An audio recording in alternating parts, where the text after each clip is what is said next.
Assalamualaikum warahmatullahi wabarakatuh. Alhamdulillah, alhamdulillahilladzi hadana li hadza wa ma kunna linahtadiya laula an hadana Allah. Asyhadu an la ilaha illallah wa asyhadu anna Muhammadan abduhu wa rasuluhu la nabiyya ba'da. Allahumma shalli wa sallim wa barik ala sayyidina Muhammadin wa ala alihi wa sahbihi ajma'in, amma ba'd. Ayyuhan nas ittaqullaha haqqa tuqatih wa la tamutunna illa wa antum muslimun. Shadaqallahu wa sadaqa rasul karim. Alhamdulillahirabbil alamin. Jamaah kampung takwa astagfirullah dan teman-teman yang mendengarkan melihat siaran ini. Mari kita lanjutkan lagi masih di surat Al-Ahzab.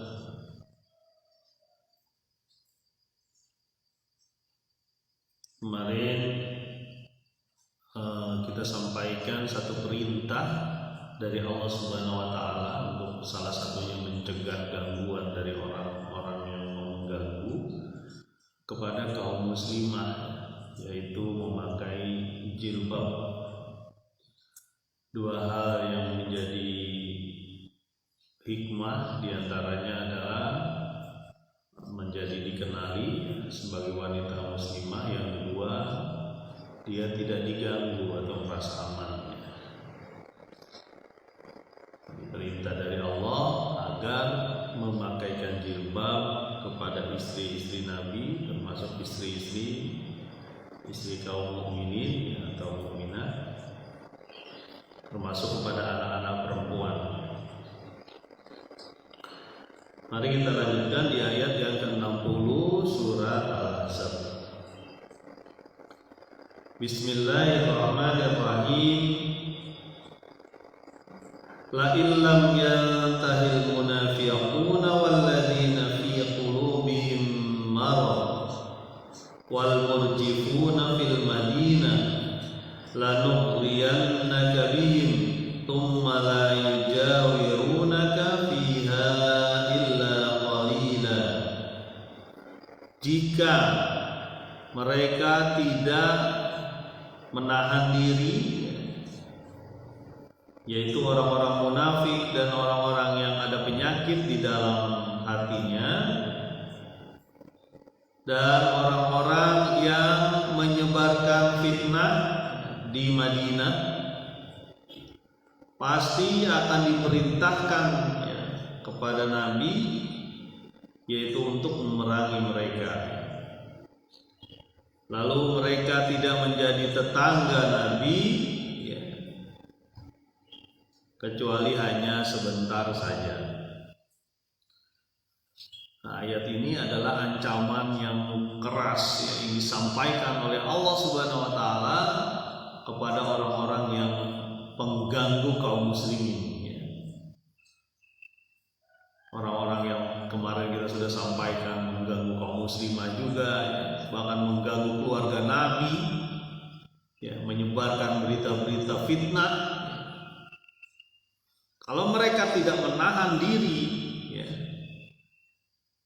dari perilaku seperti itu, pasti akan diperintahkan oleh Allah untuk mengusir mereka, untuk memerangi mereka. Kepada dua kelompok yang diingatkan Allah di sini, diperingatkan Allah, yaitu pertama orang-orang munafik, yang kedua orang-orang yang punya penyakit dalam hatinya, yang berusaha mau menghancurkan keluarga Nabi dan kaum muslimin. Termasuk fitnah-fitnah yang kemarin berusaha dihembuskan, perihal perkawinan Nabi dengan Zainab binti Jahsy, ataupun fitnah-fitnah lain.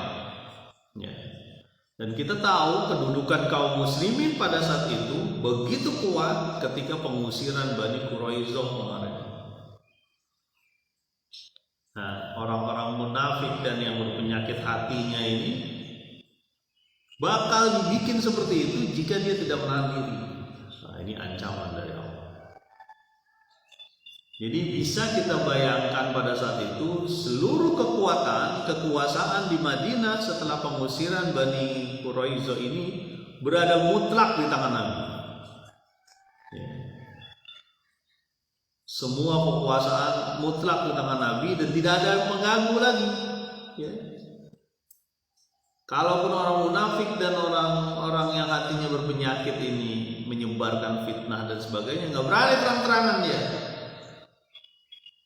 Ya. Betapa hebatnya Nabi pada saat itu.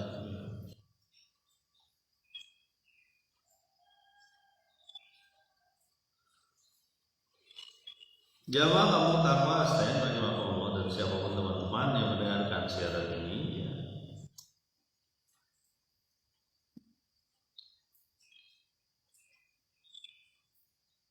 Lanughyannaka bihim thumma la yujawirunaka fiha illa qalila. Ya, jadi bakal diperintahkan oleh Allah untuk memerangi mereka. Kalau mereka nggak menahan diri ya, dari penyebaran fitnah, mengganggu pada kaum muslimin atau muslimah ya, ataupun pada keluarga Nabi, mereka akan diperangi dan tidak menjadi tetangga Nabi lagi kecuali sebentar saja. Ya. Ini bagus nih kalau kita bisa diterapkan sekarang itu. Agak sulit kalau diterapkan sekarang itu karena fitnah banyak juga ya kaum muslimin. Meledak satu tempat ibadah yang dituduh kaum muslimin. Padahal di beberapa daerah atau negara ada juga tempat ibadah yang diledakkan oleh kaum non muslim. Difitnah kaum muslimin. Ya. Itu memang sengaja ya. Sengaja dibuat seperti itu. Sehingga yang ada di pikiran orang-orang yang tidak mengenal Islam itu adalah apa? Agama yang haus darah, ya. Agama yang haus darah. Jangan lupakan itu bahwa peperangan di dalam Islam itu menghancurkan penyembahan sesama makhluk. Itu aja tujuannya, menjadi penyembahan kepada Allah saja. Ya. Bukan untuk mendapatkan kekuasaan. Setelah itu kaum muslimin mendapatkan kekuasaan karena berbuat adil dan sebagainya, itu salah satu bagian dari perjuangan aja, bukan tujuan. Ya. Bagaimana disebut kaum muslimin haus darah kalau sama hewan aja kita selalu berbuat baik? Ya, fa ahsinuz zabha. Kalau engkau membunuh ataupun menyembelih, sembelihlah dengan sembelihan yang baik. Dengan cara menyembelih yang baik, menajamkan pisau sehingga tidak merasa sakit. Sama hewan aja nih, walaupun bakal kita makan, itu dibuat selembut mungkin. Ya. Kembali lagi, jadi ayat ini adalah peringatan keras dari Allah Subhanahu wa taala ya, pada orang-orang munafik, pada orang-orang yang menyebarkan fitnah. Mereka bakal diusir, ya, bakal diperangi, nggak bakal jadi tetangga Nabi lagi. Dan mereka paling-paling sebentar saja di Madinah. Ya. Kekuatan Nabi luar biasa pada saat itu. Ya. Secara de facto, ya, secara faktanya Nabi yang menguasai seluruh Madinah pada saat itu. Ya, termasuk kerajaan Bani Quraisyah yang di agak pinggir Madinah dikuasai juga sama dia, sama Nabi. Mal'unina aina ma thuqifu ukhidhu wa qutilu taqtila. Mereka dilaknat. Ya. Dimanapun mereka berada, ya, mereka ditangkap dan dibunuh sebunuh-bunuhnya. Ini masya Allah, ini ancamannya luar biasa ya. Kalau benar-benar kamu tuh tetap aja melanjutkan gangguan terhadap kaum muslimin, ya, maka mereka akan dilaknat. Dan tidak cuma itu, dimanapun mereka kita dijumpai kaum muslimin ditangkap. Nggak cuma ditangkap, dibunuh sebunuh-bunuhnya. Sebunuh-bunuhnya itu apa bahasa Indonesia ya? Dengan pembunuhan ya, yang tidak ada ampun lah, kira-kira begitu ya. Dengan pembunuhan yang tidak ada ampun lagi. Ya. Jadi ini tegas sekali ya, Allah sebutkan ini dalam Al-Quran ya. Orang-orang pengganggu ini hampir disamakan dengan orang kafir ya. Walaupun dalam kenyataannya Nabi Muhammad SAW itu tidak membunuh kaum munafik ya. Tapi dengan cara ini, dengan ancaman, dengan dibongkarnya semua fitnah-fitnah yang mereka lakukan, yang makar mereka, itu orang munafik nggak berani lagi setelah itu. Apalagi setelah meninggalnya tokohnya ya, Abdullah bin Ubay. Nggak berani mereka membuat pernyataan-pernyataan apalagi di depan orang banyak. Itu paling berlaku di golongan kecil. Semakin kecil ya. Jadi begitu memang ya sunatullah tuh, ketika kaum muslimin keimanannya semakin besar, kaum munafik ya, kaum muslimin yang munafik semakin kecil jumlah. Ada ininya, ada kayak perbandingannya gitu. Ketika kaum mukminin menguasai satu wilayah, kaum munafik semakin tersisih. Itu biasanya. Ya, kan biasanya begitu ya, kalau kaum muslimin menguasai satu wilayah, keimanannya kuat di situ, ya, unsur-unsur yang merusak bangsa, merusak negara itu semakin kecil. Cuma kuncinya satu, keimanan kaum musliminnya harus diperkuat. Ya. Ketika dia berusaha di masyarakat itu niat karena Allah, ya.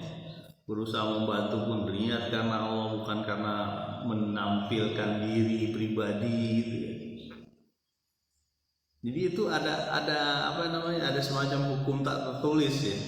Ketika kaum mukminin dengan keimanannya naik, kaum munafik akan turun. Ketika kaum mukmin, berarti dibalik gitu ya.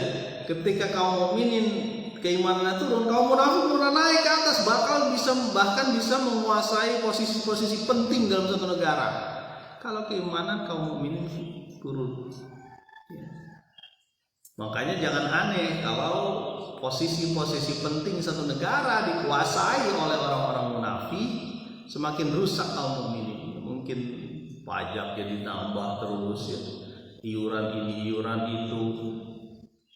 Coba saya pernah dapat itu gitu. Jadi kalau negara itu bakal hancur, kepemimpinan negara bakal hancur ketika pajak tambah dinaikkan, begitu ya. Kalau nggak salah Ibnu Khaldun gitu yang menceritakan di Mukadimah.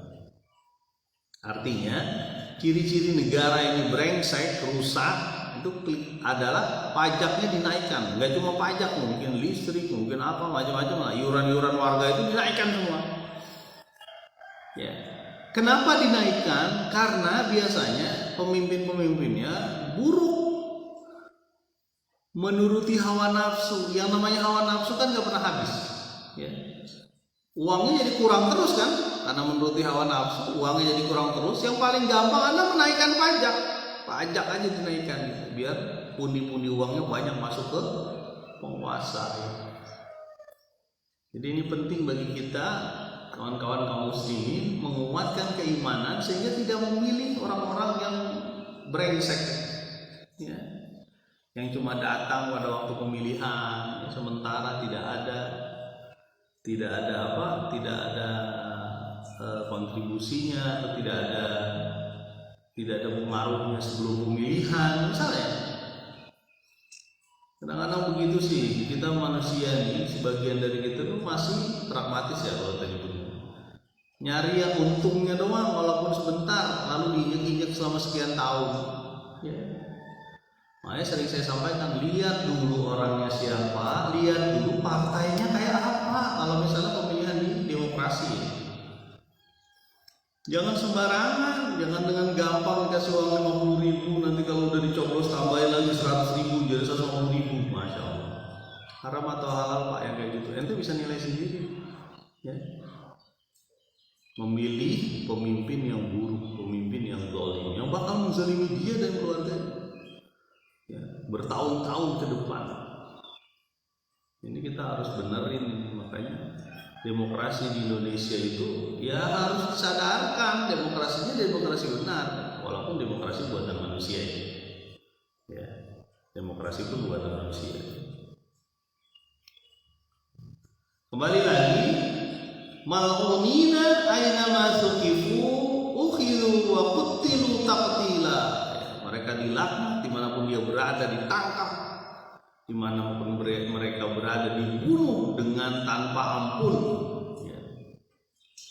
Sunnatullahi fil ladzina khalau min qabl wa lan tajida li sunnatillahi tabdila. Begitulah sunnah Allah, ya, peraturan atau aturan dari Allah yang sudah berlaku juga sebelumnya, ya.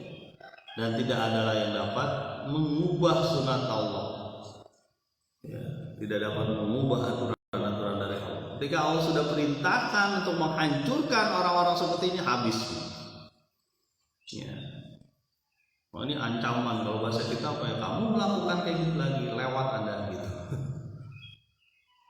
Ya. Seperti berpuasanya Nabi kepada kaum Yahudi, diusirnya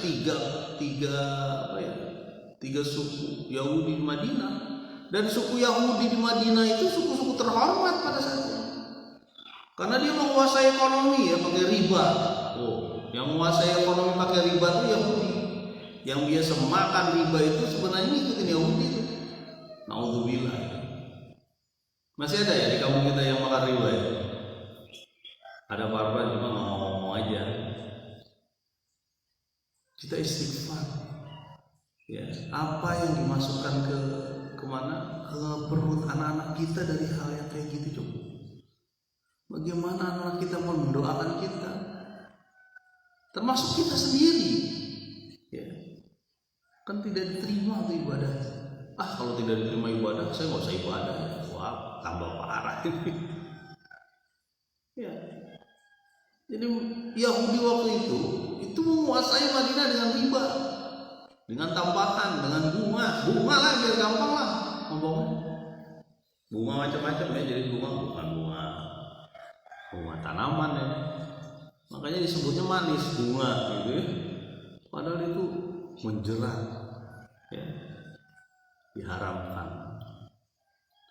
Pak, ini masih ada Pak tetangga saya Pak. Ngapain? Tetangga saya tuh ngebungain kayak gitu tuh Pak, gimana hukumnya? Ya jangan dijauhin juga, dikasih tahu lah. Kasih tahu pelan-pelan. Nanti dia marah ke kita, ya urusan dia. Sampaikan aja. Ini kan saya ngomong kayak gini mudah-mudahan didengar ya. Mudah-mudahan ya. Udah tinggalkan riba itu. Itulah yang disebutkan dari Haji Wada dulu Nabi SAW. Sudah tidak ada lagi riba. Ya. Dan tidak boleh menyamakan jual beli dengan riba. Sekarang sebenarnya apa sih Pak riba dan sebagainya, itu dari hati kita aja udah tahu. Ya, kalau ada ketidakadilan di situ itu kelihatan biasanya. Dari hati kita tuh sudah tahu ini kegiatan istriku atau kegiatan suamiku ini kayaknya riba. Ya, nggak perlu ditanya, lihat di Google juga ada juga, di Google, di internet, di apa, termasuk di ada kelihatan. Pokoknya itu sesuatu transaksi yang tidak jelas, tidak adil, tidak ada terlihat dalam Al-Quran dan As-Sunnah, ya, tidak menjadikan transaksi itu adalah transaksi yang berkah, maka itu riba biasanya begitu. Ya. Berapapun uang yang dikeluarkan, berapapun uang yang diambil, kan cuma dua aja, mengambil uang dan mengeluarkan uang, mengambil materi dan mengeluarkan materi. Ya. Makanya kembali lagi tadi, tidak ada perubahan dalam sunnatullah. Allah akan melakukan itu jika kaum munafik dan kaum yang berpenyakit itu tidak berhenti mengganggu Nabi, mengganggu kaum muslimin dan mengganggu kaum muslimat. Mudah-mudahan bermanfaat. Subhanakallahumma wa bihamdika asyhadu an la ilaha illa anta astaghfiruka wa atubu ilaik. Assalamualaikum warahmatullahi wabarakatuh.